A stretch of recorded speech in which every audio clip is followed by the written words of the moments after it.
didn't realize you'd stepped in, sonny. What's that you say? You've never seen the scrapbook of my husband before? Eh? So you'd like to see what life with Betty was like? Eh? Come a little closer.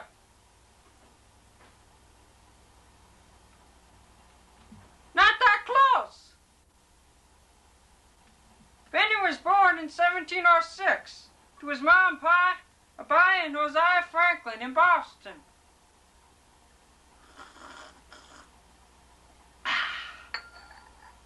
At the time, his pa was working as a candle and soap maker and kind of poor.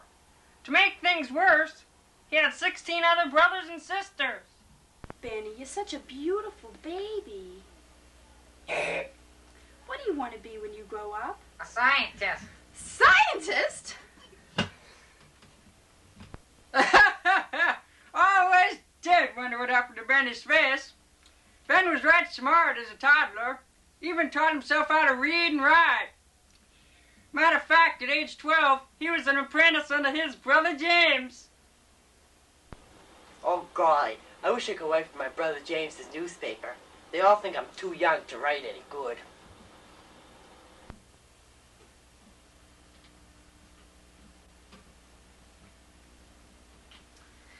Where am I going to get one more article for the paper? The deadline's tomorrow.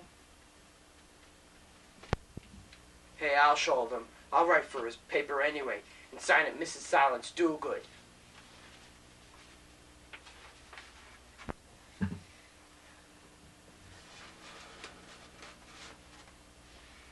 Hey, what's this?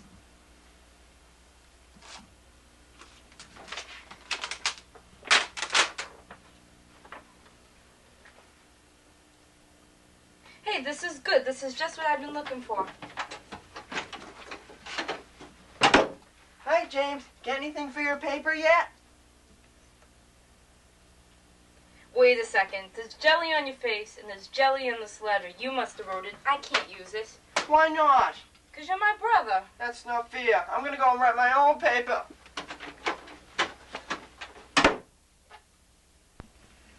Benny decided things weren't working out in Boston, so he ran away when he was 17. That old varmint ran straight to Philadelphia.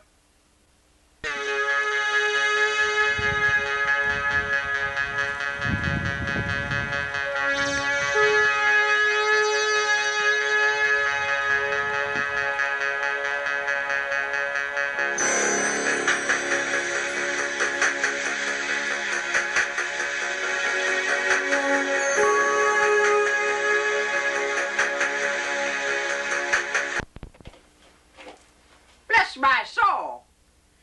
When he first arrived in Philadelphia, he was employed by a printer, Samuel Khyber, I believe. Every Monday night, for as long as I can remember, he went out with the boys to the philosophy club. He had a great time.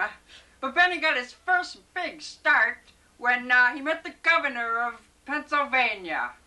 Next Tuesday at the Old Cafe.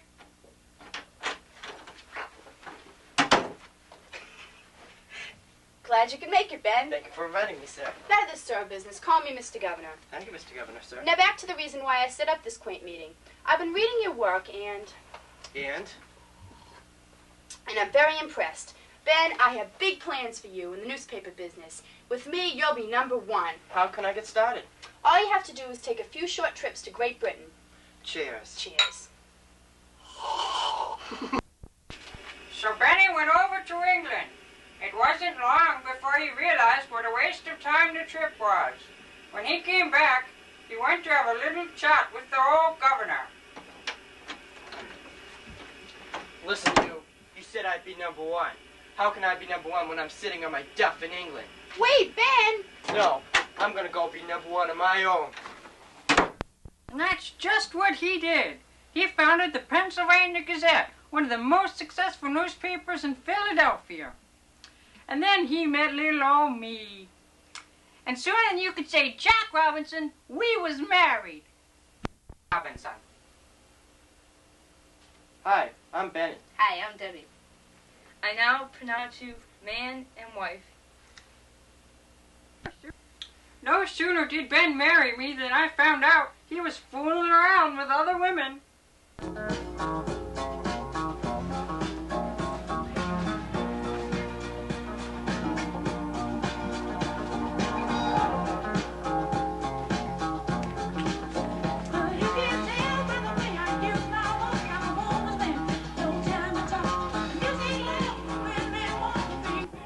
Oh well, that phase didn't last long. But at this time, Ben sure was respected by the people. He even founded the first subscription library in Philadelphia. But now, he decided to write the Poor Richard's Almanac. Well, I've almost finished my almanac. I just need a few more touches to add in. How about a rolling stone gathers no moss? No. Didn't think so. How about too many cooks spoil the broth? Already been used. Then Ben thought of some incredible ideas. I've got it. Little strokes fell great oaks. Yeah. Early to bed, early to rise, makes a man healthy, wealthy, and wise. Yeah. It is ill manners to silence a fool, and cruelty to let him go on. Yeah. Half a truth is often a great lie. Yeah. 2 lizards can't fly eastward with tennis shoes. No. Well, almost all of those ideas were incredible. Later on in his life, Benny invented many things. Catherine Ray, a good friend of Benny's, often came by to admire those inventions. Come in. Hi, Benny. How are you? Hi, Catherine. I'm glad you stopped. Catherine? Catherine. Oh, Catherine. Hi. Have a seat. I'm glad you stopped by. Take a look at my new invention. I call them bifocals. Another invention? Look at all this junk in here. I mean, this Franklin stove was okay, but this fly swatting chair, no one even bought it. Well, someday people are going to thank me for this fly swatting chair. But these bifocals are different. Let me explain to you how they work. You see, this part helps you see far away, and this part helps you see very close to make you read. Quite ingenious if I do say so. Oh, quite ingenious if I do say so myself. But Ben, you've said the same thing before. You just can't be too sure. Don't worry, I know these will make $1 million. Thank you, Catherine, for coming by. Catherine? Oh, Catherine, thank you for coming by. You're welcome. Benny became postmaster of Philadelphia after that. Then he started reading books about electricity and things like that. By George, I think I've got it. This could work.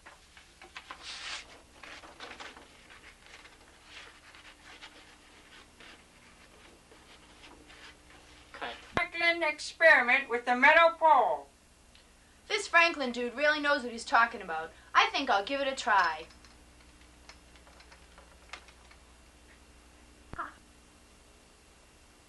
It worked. 1 month later in Philadelphia. Where are you going, Ben? I'm going out with William to the field. Why? I'm going to fly this kite to the highest point and discover that electricity and lightning are one and the same. I don't want you to go. It could be dangerous, Benjamin. I'm going anyway. Come on, William. William? Fine, just go fly your kite.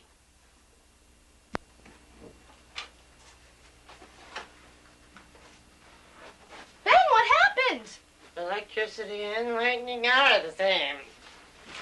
He was then accepted as Postmaster General. Hey, what do you think you're looking at? I wish the government would let me know if I got the job or not. I'm such a busy man. Who is it? Singing telegram. You have been accepted as Postmaster General for the English colonies. I got the job! There's more. You have to share this job with Mr. Hunter. What? I have to share this job with some other guy named Hunter? Who's I he? just follow orders, so goodbye. Wait! But finally, Ben and Mr. Hunter got along. Oh yeah, I forgot to tell you. I died right before that skit. But don't worry about that. That's not important. It seems like only yesterday when Benny and the boys wrote up the Declaration of Independence. They was always yelling and screaming at each other. Thank goodness Benny was there to break up the commotion. We can't do it that way. The people will be angry. No, I don't agree. My way's best. And if I don't get my way, I'm not signing. Hey, boys, stop this silly arguing. Be quiet, Ben! I think you're wrong. I think you're wrong. I think you're both wrong. Hey, Tom, you know, if you had half a brain, you'd be a half-wit. Ha, ha, ha. Oh, that was one. Hey, you ever hear about the two guys who fell out of the... If it weren't for Benny, he may never even sign the darn thing. Excuse me. In 1776, Benny left for France with his grandson Richard. By the way, Richard was Sarah's son. Excuse me again. And Sarah was mine and Benny's favorite daughter. William, well, he was Ben's illegitimate... Excuse me. He was Ben's illegitimate son. I'll never forgive Benny for that one. Now, you see, though,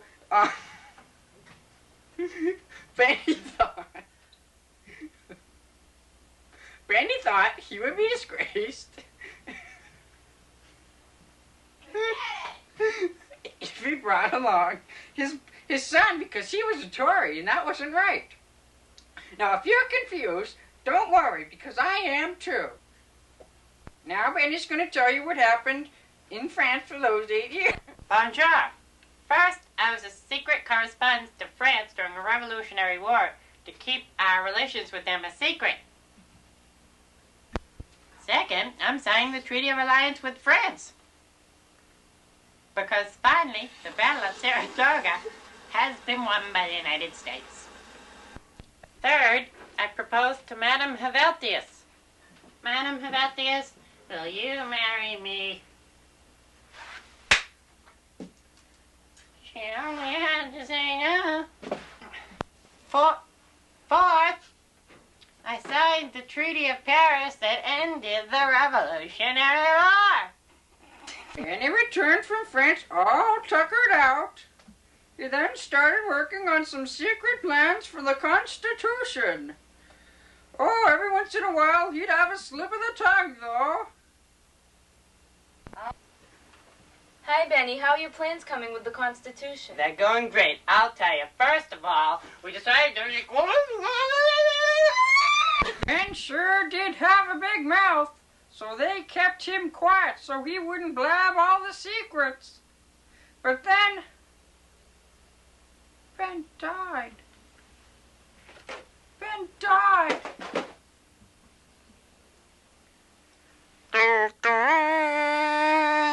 On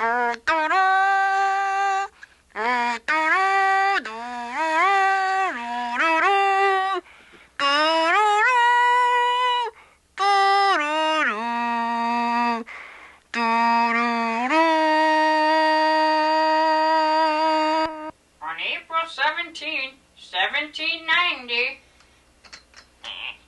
Yeah, did you hear this? Ben, what's the matter? Ben! Oh my God! Ben! Oh my God, he's dead. No, it can't be true.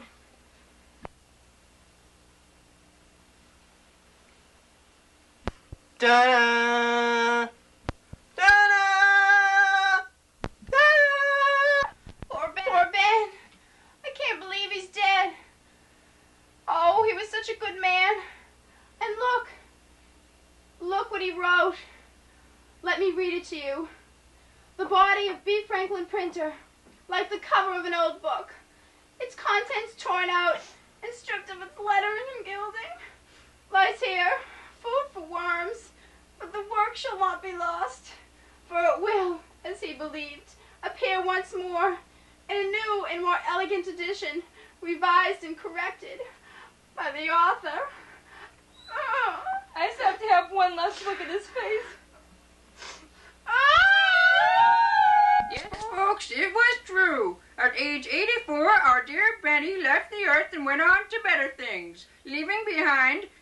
useful and important contributions.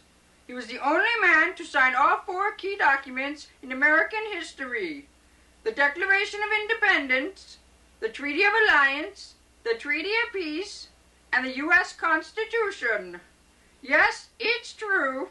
Not only that, but he was a minister to France, was the Postmaster General, established the first subscription library, organized the fire department in Philadelphia. Why, he even helped build the first Pennsylvania hospital. Yes, Ben was an all-round great guy. He wrote his own autobiography, was a member of the Royal Academy of History. Why, he was even a staunch supporter of the abolition of slavery. Yes, we'll all miss Ben.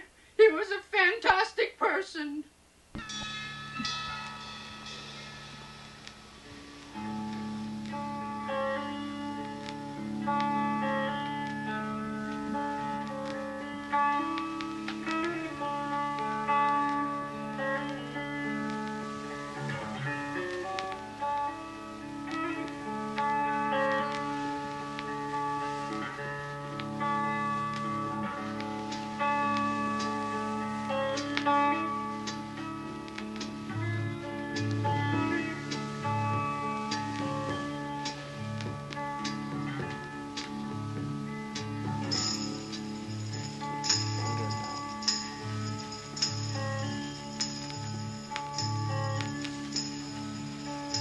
This is the end, beautiful friend.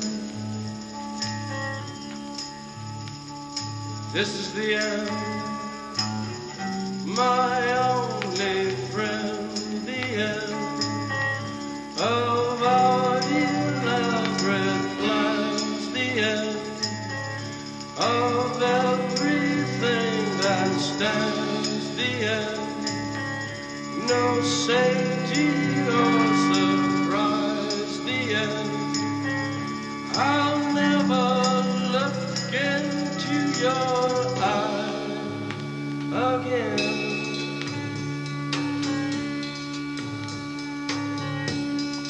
Can you picture what will be?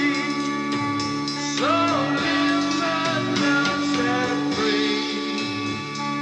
Desperately in need of some stranger's hand in a desperate land.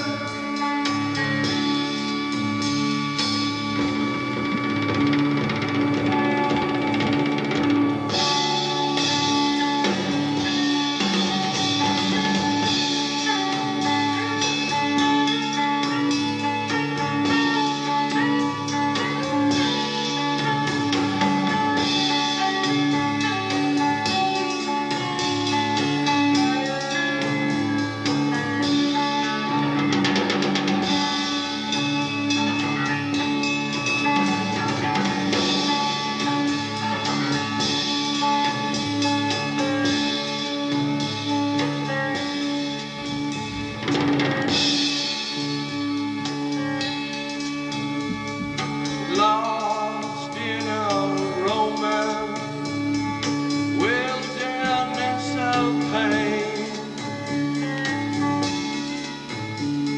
and all the children are insane.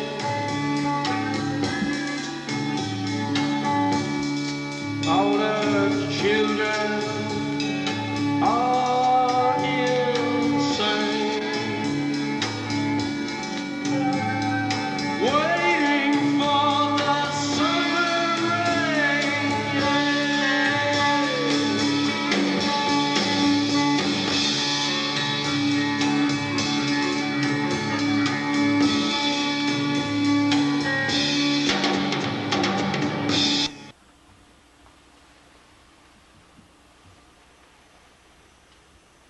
See you later, folks.